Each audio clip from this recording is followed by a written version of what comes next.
नमस्कार। दिन भर की तमाम बड़ी और अहम खबरों के साथ मैं हूं दीपक डोभाल। शुरुआत हेडलाइंस के साथ। अमेरिका ने दोहराया, एनएसजी सदस्यता पर देंगे भारत का साथ। राजदूत जेस्टर ने कहा, सीमा पार से आतंकवाद को संरक्षण बर्दाश्त नहीं।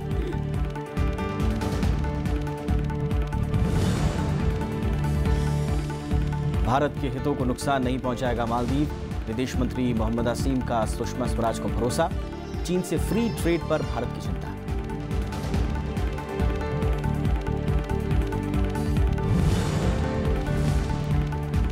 केंद्र तमिलनाडु और केरल मुल्ला पेरियार बांध पर बनाएंगे समिति। सुप्रीम कोर्ट का निर्देश, आपदा की घटनाओं से निपटने पर होगा ध्यान।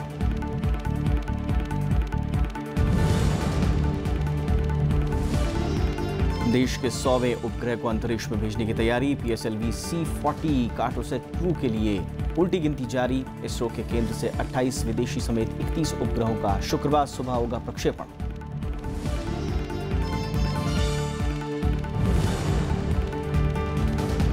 उत्तर कोरिया से बातचीत को तैयार दक्षिण कोरियाई राष्ट्रपति के बाद डोनाल्ड ट्रंप का बयान। कोरियाई वार्ता से सकारात्मक नतीजे की उम्मीद।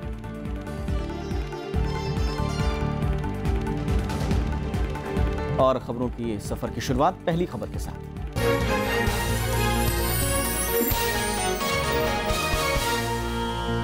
अमेरिका ने दोहराया है कि वो एनएसजी सदस्यता के लिए भारत के साथ मिलकर काम करता रहेगा। भारत में अमेरिकी राजदूत केनेथ जेस्टर ने कहा कि भारत को बहुत जल्द एक्सपोर्ट कंट्रोल रुजाइम ऑस्ट्रेलिया ग्रुप की सदस्यता मिल जाएगी। और इसके अलावा उन्होंने साफ किया कि अमेरिका सीमा पार से आतंकवाद और आतंकियों के सुरक्षित पनाहगाहों को बिल्कुल भी बर्दाश्त नहीं करेगा। अफगानिस्तान को लेकर जेस्टर ने कहा कि शांति, स्थिरता और समृद्धि को बढ़ाने में भारत और अमेरिका दोनों के साझा हित जुड़े हुए हैं। भारत में अमेरिका के राजदूत केनेथ जेस्टर ने गुरुवार को दोनों देशों के मजबूत होते रिश्तों पर विस्तार से बात की। उन्होंने कहा कि अमेरिका हिंद महासागर क्षेत्र में भारत को उभरती हुई ताकत के रूप में देखता है। अमेरिकी राजदूत ने कहा कि एनएसजी में भारत की सदस्यता को लेकर दोनों देश मिलकर काम कर रहे हैं। Companies have reported increasing difficulties conducting business in the largest market in the region, China. Accordingly, some companies are downgrading their operations there, while others are looking with great interest at alternative markets. India can seize the strategic opportunity through trade and investment. अमेरिकी राजदूत ने पाकिस्तान का नाम लिए बिना सीमा पार आतंकवाद और आतंकी अड्डों पर अमेरिका की रणनीति स्पष्ट की। उन्होंने कहा कि राष्ट्रपति डोनाल्ड ट्रंप और अमेरिका के दूसरे नेताओं का साफ मानना है कि आतंकवाद को किसी भी सूरत में बर्दाश्त नहीं किया जा सकता। We've made completely clear that we will not tolerate terrorism, cross-border terrorism or any form of terrorism or safe havens of any type. And we work closely with India on issues of information sharing and other types that relate to terrorism more broadly, going beyond just what's happening in Afghanistan. इस बीच विदेश मंत्रालय ने कहा कि भारत और पाकिस्तान के राष्ट्रीय सुरक्षा सलाहकारों की हालिया बैठक में सीमा पार आतंकवाद के मुद्दे पर ही चर्चा हुई थी। दोनों एनएसए की मुलाकात दिसंबर के आखिरी हफ्ते में थाईलैंड में हुई थी। जैसे डीजीएमओ लेवल पे चर्चा होती रहती है, मुलाकात होती रहती है। बीएसएफ और पाकिस्तानी रेंजर्स के बीच में भी मुलाकात होती रहती है, रेगुलर मैकेनिज्म उनका है। और वैसे ही जो हमारी मुलाकात है मीटिंग एट एनएसए लेवल, वो भी इसी ऑपरेशनल लेवल डायलॉग का एक पार्ट है। विदेश मंत्रालय ने साफ किया कि सीमा पार आतंकवाद पर तो पाकिस्तान से बातचीत हो सकती है, लेकिन आतंकवाद और समेकित वार्ता साथ साथ नहीं चल सकते। अखिलेश सुमन की रिपोर्ट, राज्यसभा टीवी। और इस मसले पर बातचीत के लिए इस वक्त हमारे साथ खास मेहमान हैं। हमारे साथ हैं पूर्व राजनयिक सुरेश के गोयल साहब। सर, बहुत बहुत स्वागत है। नमस्कार। एनएसजी को लेकर तो आज हमें खुश होने की ज़रूरत है ही, लेकिन एक्चुअल में हमें कितना खुश होना चाहिए? अभी ग्राउंड लेवल पे बहुत काम बाकी है। देखिए, ऐसा है कि जाहिर सी बात है कि हमारे जो अमेरिका से रिलेशंस हैं उनकी एक ख़ास इम्पोर्टेंस है, उनकी ख़ास एक महत्व है। ये अगर देखा जाए तो in terms of power USA जो उसके जो जगह है दुनिया में सबसे ऊपर है, तो अगर हमारे उससे रिलेशन मजबूत होते हैं तो हमारे लिए फ़ायदे की चीज़ होती है। और ये एक ट्रेडिशनल सी बात है कि जब ये राजदूत यहाँ पर आए तो अपने ये क्रेडेंशियल्स वगैरह पेश करने के बाद में प्रेस कॉन्फ्रेंस में जो प्रायोरिटीज़ हैं वो सारे मीडिया को बताई जा रही हैं। ये तो जो प्रायोरिटीज़ बताई है, ये प्रायोरिटीज़ वो है जो पहले भी हमको बता चुके हैं। बिल्कुल, कि ये हमको मालूम है कि यूएसए हमारे को एनएसजी का मेंबर बनने के लिए काफ़ी प्रोत्साहित कर रहा है, कोशिश भी कर रहे हैं। ये हमको मालूम है कि इसमें लग रहा है वो चीन से लग रहा है, और अगर अमेरिका की वजह से चीन मान जाए तो बड़ी खुशी की बात है। अगर चीन नहीं मानेगा तो अमेरिका कोशिश करता रहे, काम नहीं बनेगा आगे। लेकिन वो तो खैर एनएसजी की बात है। मैं अपने पर्सनल तौर पर समझता हूँ कि हमें इसके बारे में ज़्यादा खुश होने की या ज़्यादा चिंता करने की जरूरत नहीं है। अगर हम एनएसजी के मेंबर नहीं भी बनते हैं तो हमारा कोई खास नुकसान होने वाला नहीं है। एक तो चीज़ ये हुई। दूसरी चीज़ ये जो मैं समझता हूँ कि जो बड़ी महत्वपूर्ण सी चीज़ें हैं जो उन्होंने कही हैं, वो उन्होंने कहा है एक तो इकोनॉमिक और कमर्शियल टाइज के बारे में, और दूसरा कहा है उन्होंने क्रॉस बॉर्डर टेररिज्म।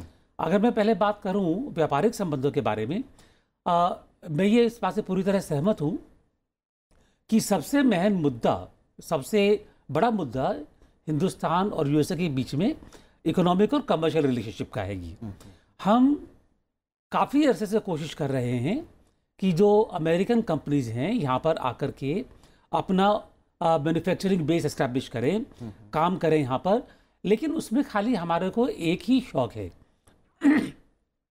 कि खाली ये नहीं कि आकर के बनाना शुरू कर दिया। हमको लाइसेंस प्रोडक्शन चाहिए, हमें ट्रांसफर ऑफ टेक्नोलॉजी चाहिए, ताकि उसके बाद में जो हमारी हिंदुस्तानी कंपनियां हैं वो भी काम कर सके। उसके बारे में अभी तक जो मुद्दे हैं वो पूरे नहीं सुलझे हैं, टाइम लगता है सुलझने में। तो जो उन्होंने कहा है कि जो कंपनी जो चाइना में है अपना बेस शिफ्ट करने का सोच रही हैं, हमारे लिए खुशी की बात है कि अगर बेस शिफ्ट करके वो हिंदुस्तान में आती हैं, लेकिन उनको इस बात का ध्यान रखना होगा कि टेक्नोलॉजी ट्रांसफर के मामले में हमारी बात की जो हमारी जो इच्छा है उसको समझे। दूसरी चीज उन्होंने कही क्रॉस बॉर्डर टेररिज्म के बारे में। यूएसए ने खास तौर पर पिछले 4-5 साल में और पिछले 2-3 साल में तो और काफ़ी ज़्यादा हो गया है, ये भारत का इस मामले में काफ़ी साथ दिया है, ये काफ़ी सपोर्ट भी किया है। जो हमारी दुविधाएं हैं, जो हमारी परेशानियां हैं सॉरी, उनको समझने की कोशिश की गई है। दिक्कतें ये हैं कि पाकिस्तान, जिसका उन्होंने नाम नहीं लिया लेकिन मैं नाम ले रहा हूँ, क्योंकि हमारे लिए क्रॉस बॉर्डर टेररिज्म खाली एक ही देश से है, जाहिर सी बात है ये। दिक्कत ये है कि पाकिस्तान इससे, इन बातों से कितना समझेगा, कितना अपने आप को संभालेगा। पाकिस्तान को ये है कि अगर अमेरिका से उनको मदद चाहिए सॉरी जी, तो उसमें उनके अमेरिका के 2 मेन मुद्दे हैं, हक्कानी नेटवर्क और तालिबान। और हालांकि उन्होंने लिस्ट दी है, 14-15 जो संगठन है उनकी लिस्ट दी है, उसमें जो भारत के लिए जो परेशानी खड़े कर रहे हैं, हाफिज सईद है, लश्कर ए तोयबा वगैरह है, ये उसका भी उन्होंने नाम दिया। लेकिन कहीं ऐसा ना हो, मैं बता रहा हूं आपको यहाँ पर, कि जहां उन्होंने थोड़ा हक्कानी नेटवर्क के ऊपर और तालिबान के ऊपर अपने अंकुश लगाने शुरू करे और अमेरिका के अंदर एक माहौल बन जाएगा कि हाँ ठीक है, हमारा काम बन गया है, अब थोड़ा हम, क्योंकि देखिए बात यह कि यूएसए को भी अफगानिस्तान में जो उनके ट्रूप्स हैं उसके लिए एक फिजिकल एक्सेस चाहिए, और पाकिस्तान एक रास्ता है जहां से उनको एक्सेस मिलती है। तो देखना है कि कितना इसके बात पे अमल करते हैं। लेकिन हमारे लिए खुशी की बात यह है कि कितना भी हो या नहीं हो, मोरली और आइडियोलॉजिकली वो हमारे साथ है, ये हमारे लिए बहुत अच्छी बात है। बहुत बहुत शुक्रिया सर, आपने कम शब्दों में इतनी सारगर्भित बातें करी और वक्त निकाला, आपका बहुत बहुत शुक्रिया। एक छोटा सा ब्रेक लेते हैं, ब्रेक के उस पार कुछ और खबरें।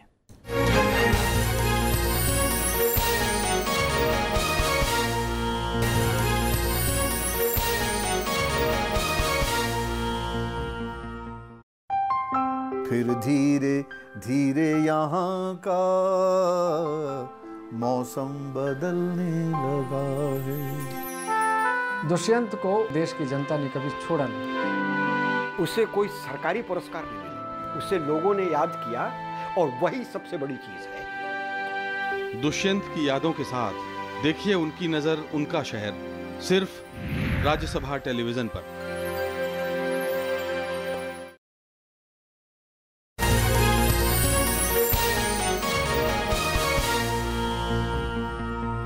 मालदीव्स ने भरोसा दिलाया है कि वो भारत के हितों को नुकसान पहुंचाने वाली किसी भी गतिविधि में शामिल नहीं होगा और दूसरे देशों के साथ संबंध को लेकर भी भारत के सुरक्षा हितों का ध्यान रखेगा। भारत दौरे पर आए मालदीव्स के विदेश मंत्री मोहम्मद असीम ने आज दिल्ली में विदेश मंत्री सुषमा स्वराज से मुलाकात के दौरान ये बात कही। उन्होंने प्रधानमंत्री नरेंद्र मोदी को मालदीव्स आने का न्योता दिया। प्रधानमंत्री ने कहा कि वो उचित समय पर मालदीव्स की यात्रा करेंगे। मालदीव के विदेश मंत्री मोहम्मद असीम ने गुरुवार को दिल्ली में विदेश मंत्री सुषमा स्वराज से मुलाकात की। दोनों नेताओं ने द्विपक्षीय संबंधों पर चर्चा की। मालदीव के विदेश मंत्री ने भारत के हितों को नजरअंदाज नहीं करने की बात कही। मालदीव ने हाल ही में चीन के साथ फ्री ट्रेड समझौते पर हस्ताक्षर किया था, जिसको लेकर भारत की अपनी चिंताएं हैं। मालदीव के विदेश मंत्री ने प्रधानमंत्री नरेंद्र मोदी से भी मुलाकात की और उन्हें मालदीव के हालात की जानकारी दी। साथ ही मालदीव के राष्ट्रपति अब्दुल्ला यामीन का संदेश भी दिया। The Maldivian foreign minister he arrived yesterday and today is a series of meetings he is having. He already had a meeting with the External Affairs Minister.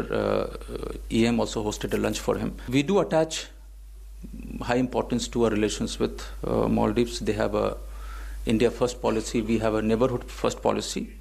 It is important for two countries to work together. Bharat की चिंता को देखते हुए मालदीव के रक्षा मंत्री अदम शरीफ भी भारत के दौरे पर आने वाले हैं। इस दौरान वो रक्षा मंत्री निर्मला सीतारमण से मुलाकात करेंगे। अरब सागर में स्थित मालदीव भारत के लिए रणनीतिक और सुरक्षा के लिहाज से भी काफी अहम है। अखिलेश सुमन, राज्यसभा टीवी। इजराइल के प्रधानमंत्री बेंजामिन नेतन्याहू 6 दिनों की यात्रा पर 14 जनवरी को भारत आएंगे। इस यात्रा के दौरान वे प्रधानमंत्री नरेंद्र मोदी के साथ शिखर वार्ता में शामिल होंगे और राष्ट्रपति रामनाथ कोविंद से भी मिलेंगे। दिल्ली में आधिकारिक बातचीत के बाद वे आगरा, अहमदाबाद और मुंबई भी जाएंगे। पिछले साल जुलाई में प्रधानमंत्री नरेंद्र मोदी ने इजराइल की यात्रा की थी। वे भारत के पहले प्रधानमंत्री थे जिन्होंने इजराइल की यात्रा की।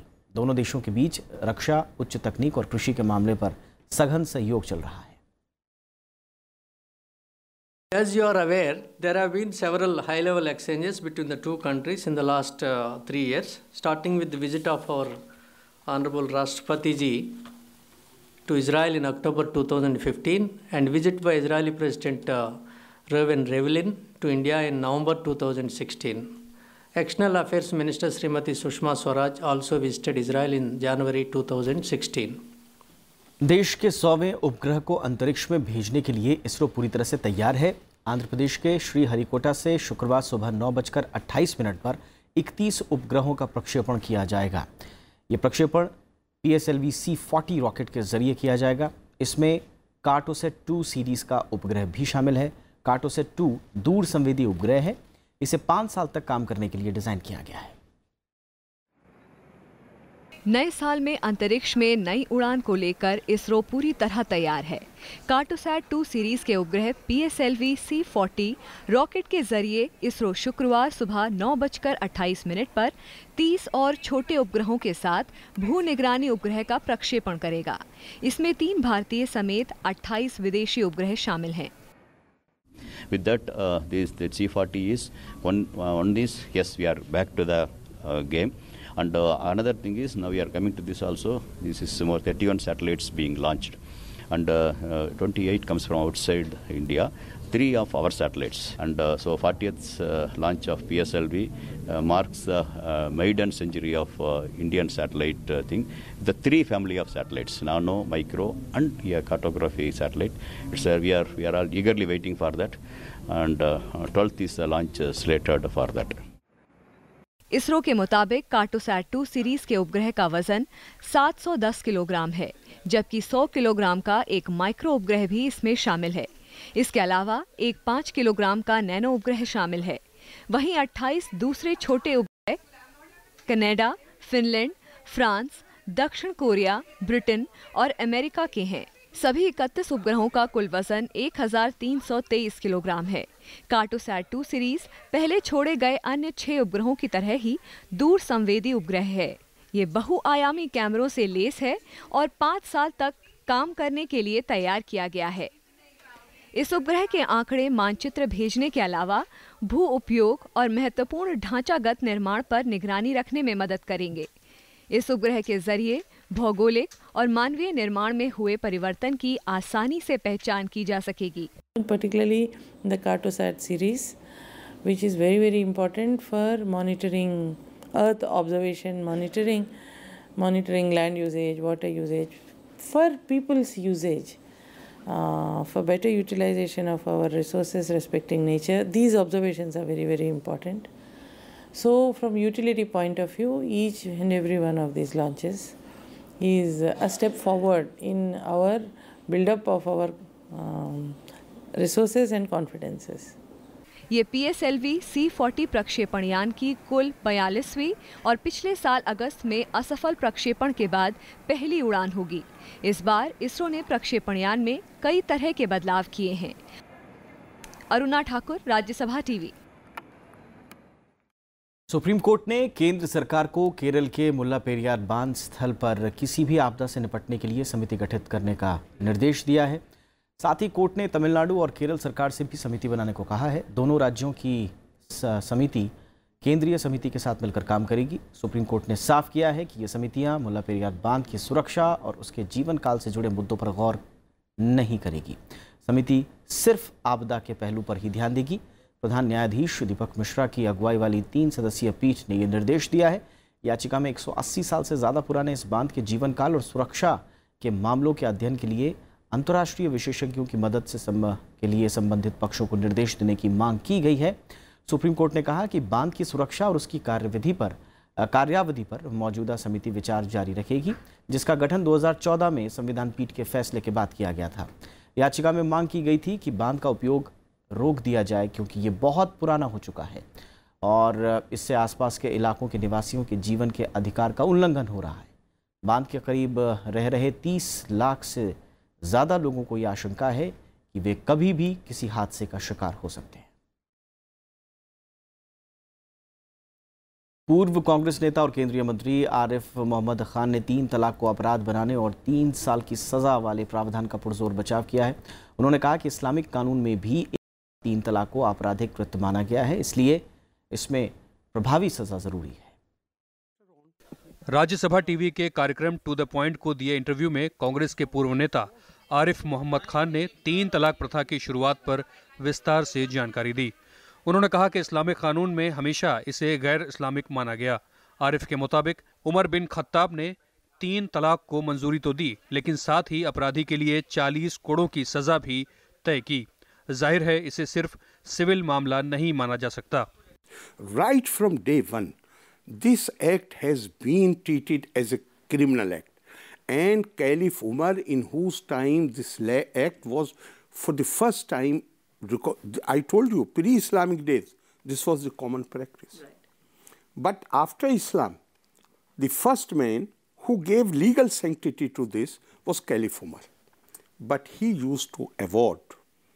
He allowed it, but he treated it as a criminal act and awarded 40 lashes to a person who made 3 pronouncements in one sitting. Avoiding 40 lashes, is it a civil punishment? पूर्व केंद्रीय मंत्री ने 3 तलाक पर अपनी पहली पार्टी कांग्रेस के रुख की निंदा की है। उन्होंने 3 तलाक के खिलाफ आंदोलन चलाने वाली मुस्लिम महिलाओं को बधाई भी दी। आरिफ ने कहा कि राज्यसभा में विधेयक पर गतिरोध के लिए कांग्रेस ही जिम्मेदार है। That as far as this bill is concerned, this is not a fight between BJP and Congress. This is fight between Muslim women who are struggling to secure their human rights and the Muslim Personal Law Board, which wants to keep them oppressed and suppressed and enslaved. Arif Mohammad Khan ने कांग्रेस पर मुस्लिम personal law board के दबाव में काम करने का आरोप लगाया। अपनी दलील को पुख्ता करने के लिए उन्होंने बोर्ड की तरफ से 2 जनवरी को जारी प्रेस रिलीज का हवाला भी दिया। This is a press release which has been issued by All India Personal Law Board. Okay. And it clearly says,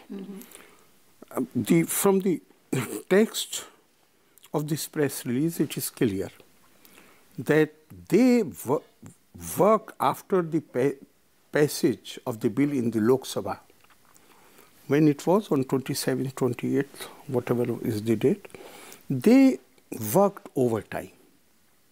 They have mentioned all these parties by name. पूर्व केंद्रीय मंत्री ने विधेयक को सिलेक्ट कमेटी में भेजने की मांग पर भी सवाल उठाया। उन्होंने कहा कि कांग्रेस ने 1986 में शाहबानो के मामले में ऐसा नहीं किया था। Bureau report, Rajya Sabha TV. NITI Aayog के सीईओ अमिताभ कांत ने कहा है कि भारत में बेहतर विकास और रोजगार सृजन के लिए सुनियोजित और स्थायी शहरीकरण की जरूरत है।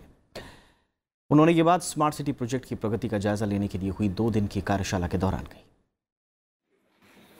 स्मार्ट सिटी परियोजना के प्रभावी और त्वरित कार्यान्वयन के लिए गुरुवार को दिल्ली में राष्ट्रीय कार्यशाला का आयोजन किया गया है। इसमें 90 शहरों के सीईओ और शहरी विकास मंत्रालय के अधिकारियों ने अपने अनुभव साझा किए। इस मौके पर नीति आयोग के उपाध्यक्ष ने कहा कि नवीन प्रौद्योगिकी के विकास और बौद्धिक केंद्र की स्थापना से ही स्मार्ट सिटी के सपने को साकार कर सकते हैं। वर्कशॉप के माध्यम से जो मैंने 3 मुद्दे उठाए थे, जिसमें कि मैंने कहा था कि एम्पावर्ड सिटीज़ की मतलब एक राजनीतिक एम्पावरमेंट उनको दिया जाए, दूसरा कि नई टेक्नोलॉजी जिससे कि वो सस्टेनेबल हो, और तीसरी है कि एक इंटेलेक्चुअल वो सेंटर्स बने। उस पर यहाँ पे बातचीत होगी, उससे कुछ जो निष्कर्ष निकलेगा उसको हम नीति आयोग में आगे बढ़ाएंगे। Now India is doing urbanization. If you go from here to Rajasthan, you will see urbanization taking place here, but it's all unplanned, unscientific urbanization. The challenge is, how do we do planned, sustainable urbanization which will trigger growth and employment? शहरी विकास मंत्री हरदीप सिंह पुरी ने शहरों में प्रदूषण की समस्या से निपटने पर जोर दिया। 43% of the carbon emissions are produced by buildings. So if we get our construction right, and if we get the right approach to construction, and to the use of right technology, you can bring that 43% of toxic emissions to neutral and then make them positive energy providers. 2 दिन तक चलने वाली कार्यशाला में स्थानीय निकाय संस्थाओं का राजस्व बढ़ाने, पीपीपी मॉडल, अकाउंटिंग और ऑडिट के सुधार जैसे विषयों पर चर्चा होगी। स्मार्ट सिटी प्रोजेक्ट सरकार की एक महत्वाकांक्षी योजना है। इसमें देश के 100 शहरों को चिन्हित कर स्मार्ट सिटी के तौर पर विकसित करना है। स्मार्ट सिटी की प्रोग्रेस और 90 शहरों को तेज़ी के साथ कैसे स्मार्ट बनाया जाए, इस विषय पर चर्चा के लिए नीति आयोग ने 2 दिवसीय कार्यशाला का आयोजन किया। कार्यशाला में 90 स्मार्ट सिटीज़ के सीईओ और शहरी विकास के अधिकारियों ने म्यूनिसिपल फाइनेंस के अलावा रेवेन्यू जनरेशन पर भी गंभीर चर्चा की। कैमरामैन संजय कुमार के साथ मोहम्मद फातेह टीपू, राज्यसभा टीवी। उपराष्ट्रपति एम वेंकैया नायडू ने आज आंध्र प्रदेश के तिरुपति में भगवान वेंकटेश्वर मंदिर में पूजा अर्चना की। पिछले साल अगस्त में उपराष्ट्रपति पद संभालने के बाद से इस मंदिर में उनकी ये पहली यात्रा है। मंदिर में दर्शन के बाद उपराष्ट्रपति ने भारत की समृद्ध सांस्कृतिक विरासत की प्रशंसा की। उन्होंने कहा कि हमारे पूर्वजों ने हमेशा दूसरों की मदद करने की सीख दी है। उपराष्ट्रपति आंध्र प्रदेश, तमिलनाडु और कर्नाटक के 10 दिवसीय दौरे पर हैं। उपराष्ट्रपति यात्रा के पहले चरण में बुधवार को आंध्र प्रदेश पहुंचे, जहां उनका गर्मजोशी से स्वागत किया गया। सर्व मानव सौभ्रातृत्वानिकी सर्वे जना सुखिनो भवन्तु అదేవిధంగా వసుదైక కుటుంబం అని చెప్పని మన పూర్వీకులు మనకి ఆ రోజుల్లో చెప్పారు. దాన్ని మనం గుర్తుపెట్టుకోవాలి. కేవలం మన గొప్పది మన ధర్మాన్ని కాకుండా ఆ గొప్పతనం ఏందో మన యొక్క చర్యల ద్వారా, మన యొక్క చేష్టల ద్వారా, మన యొక్క కార్యక్రమాల ద్వారా చూపించాల్సిన అవసరం ఎంతో ఉంది. ప్రజల మధ్య ప్రకృతి కృత్రిమమైన ఈ కుల భేదాలు, ఈ మత భేదాలను అధిగమించి అందరం కూడా కలిసికట్టుగా సోదర భావంతో జీవించాలనేది। दक्षिण कोरियाई राष्ट्रपति के बाद अमेरिका के राष्ट्रपति डोनाल्ड ट्रंप ने भी उत्तर कोरिया से बातचीत की इच्छा जाहिर की है। ट्रंप ने कहा कि वो उचित समय और माहौल के हिसाब से उत्तर कोरिया से बातचीत के लिए तैयार हैं। उन्होंने कोरियाई प्रायद्वीप में तनाव कम करने की दिशा में किए जा रहे प्रयासों को पूरी दुनिया के लिए फ़ायदेमंद बताया। जाते जाते इसी खास स्टोरी के साथ आपको छोड़े जा रहे हैं। नमस्कार। कोरियाई प्रायद्वीप में तनाव कम करने की कोशिशों का असर दिखने लगा है। अमेरिकी राष्ट्रपति डोनाल्ड ट्रंप ने कहा है कि वो उचित समय पर उत्तर कोरिया से बातचीत के लिए तैयार हैं। उन्होंने कहा कि ऐसा हुआ तो ये पूरी दुनिया के लिए बेहतर होगा। ट्रंप का मानना है कि माहौल बेहतर करने के लिए उत्तर कोरिया को परमाणु कार्यक्रम और मिसाइल परीक्षण पर रोक लगानी होगी।